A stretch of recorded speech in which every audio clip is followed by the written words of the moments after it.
aimer la bénédiction ou avoir plaisir à la bénédiction.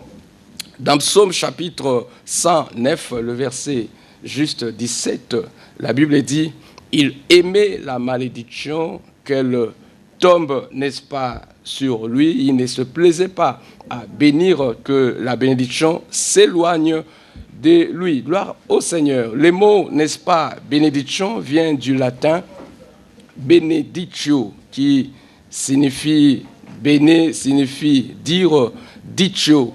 Bene signifie bien autant pour moi et dicio qui signifie dire. C'est-à-dire que la bénédiction, en fait, veut dire simplement bien dire. Et si la bénédiction veut dire bien dire, c'est que la malédiction veut dire simplement mal dire. Et alors, il y a une différence entre la bénédiction et les conséquences de la bénédiction. La bénédiction, en fait, c'est une parole prononcée négativement, positivement sur quelqu'un. Et la malédiction est le contraire.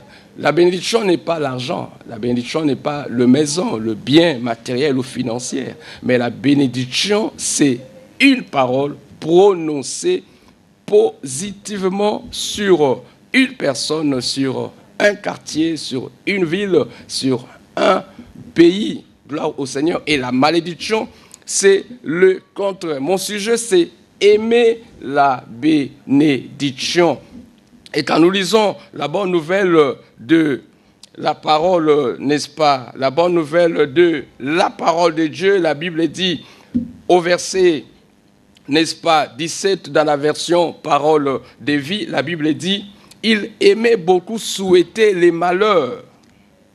La malédiction est tombée sur lui. Il aimait trop souhaiter il aimait trop peu souhaiter les bonheurs, la bénédiction s'est éloignée de lui. Ça veut dire qu'il est important, n'est-ce pas, de notre bouche d'avoir des paroles bénissantes, des paroles, n'est-ce pas, qui bénissent les autres. La Bible dit, il souhaitait le malheur.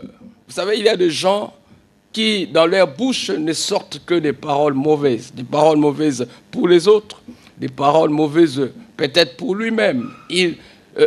Cette personne ne bénit pas. Il y a toujours des paroles très mauvaises. Et la Bible dit, il aimait souhaiter. Et dans d'autres versions, la Bible dit, il aimait maudire que la malédiction tombe sur lui. Et il ne se plaisait pas à la bénédiction.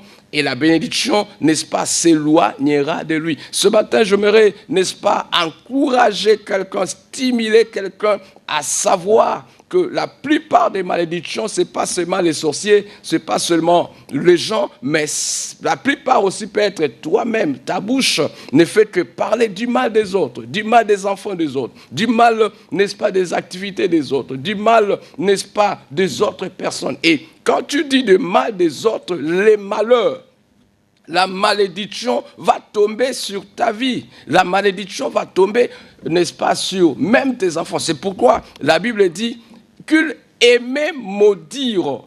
La malédiction va tomber, n'est-ce pas, sur lui. Il ne se plaisait pas à la bénédiction et la bénédiction va s'éloigner. C'est pourquoi ce matin, j'aimerais t'encourager à se pleurer, à aimer bénir, à parler bien des autres, à parler bien de ta propre vie, pour attirer la bénédiction, pour laisser à la bénédiction, n'est-ce pas, d'entrer chez toi, d'entrer dans ta maison. J'aimerais insister que la bénédiction, ce n'est pas de l'argent. La bénédiction, ce ne sont pas le bien matériel, mais la bénédiction, c'est une parole prononcée positivement sur quelqu'un. Et de cette manière, la bénédiction, lorsque tu as l'habitude de prononcer, de déclarer du bien, de parler du bien de toi-même, des autres, la bénédiction va trouver un chemin pour habiter chez toi, pour, n'est-ce pas, arriver dans ta maison, arriver dans tes projets, arriver dans tes activités.